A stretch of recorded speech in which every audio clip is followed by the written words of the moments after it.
With the controversy surrounding Beyonce's country music debut swirling in the entertainment news, I thought this would be a great opportunity to talk about the shared historical relationship of the American gourd banjo and African Akonting instrument, which has been deliberately obscured by a century of historical whitewashing.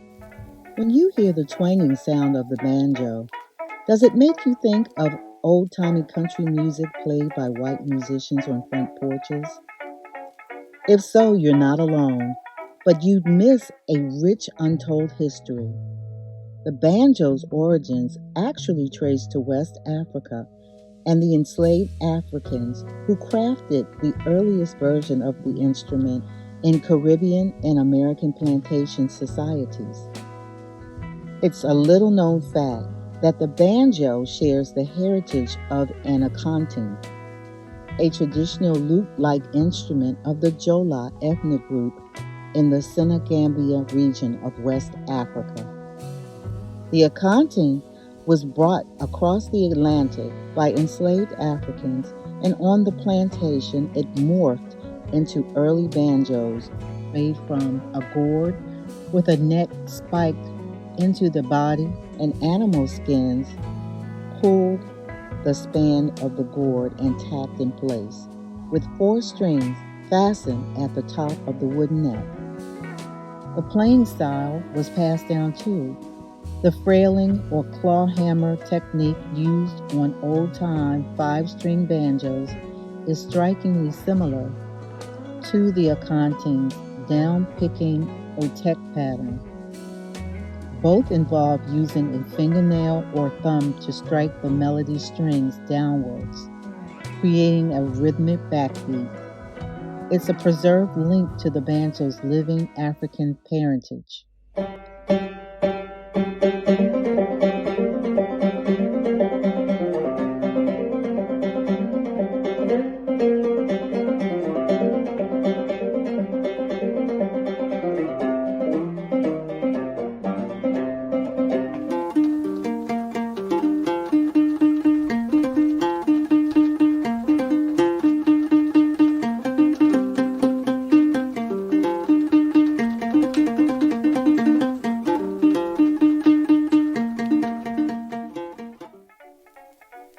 The first visual artistic depiction of the banjo is in the Old Plantation painting by John Rose, a watercolor on laid paper, probably created between 1785 and 1790, that portrays enslaved men and women during a moment of leisure or praise and celebration.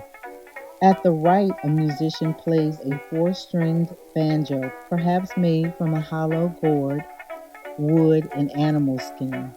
And another man strikes a makeshift drum that might be an overturned pot or pan. The figures at the center of the painting are dancing on a plantation in the South Carolina Low Country. Another recorded accounting of seeing the banjo player in North America was in North Carolina, documented by William Atmore in his 1787 The Journal of a Tour to North Carolina. He recorded, quote, "After breakfasting, I returned to Terraborough. I dined with Andrew Greer. After dinner, saw a dance of Negroes to the banjo in his yard," end quote. Further corroborating the claim that the banjo originated as an instrument played by only enslaved people on the plantation.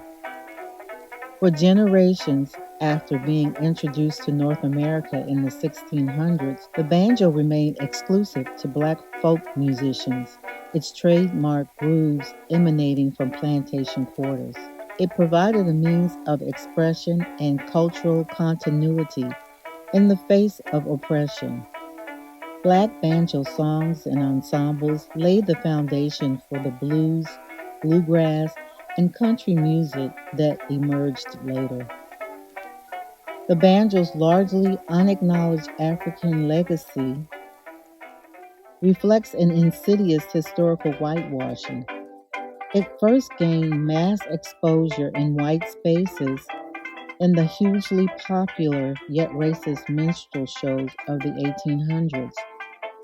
As the banjo was an important part of Black culture on plantations, it became one of the more core instruments of the minstrel tropes, where white performers mocked Black people in their traditions, covering their face in burnt cork, blackface, wearing costumes, and performing racist skits and songs. It wasn't until the 1890s did it become acceptable for white performers to play the banjo outside of this offensive minstrel context. The banjo was not seen as a serious instrument by white society. Outside of the minstrels themselves, it was merely regarded as a way for Black people to entertain themselves.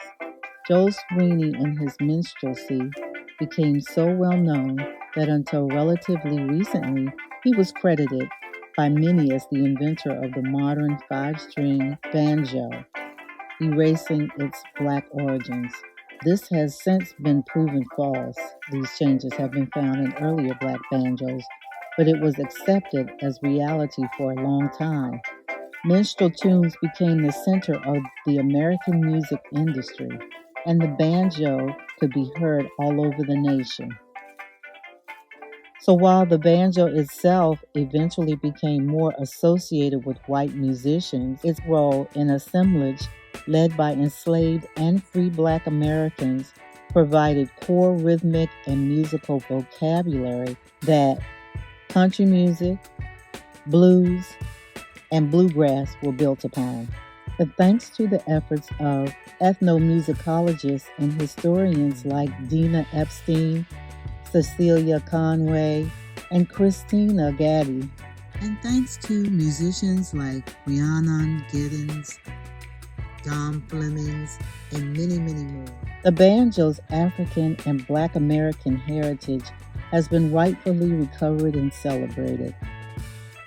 So the next time you hear banjo picking, remember this long overlooked narrative of ingenuity and creativity in the face of the injustices of slavery and Jim Crow. The distinctly American banjo is a pride-worthy symbol of Black American musical genius that has enriched us all.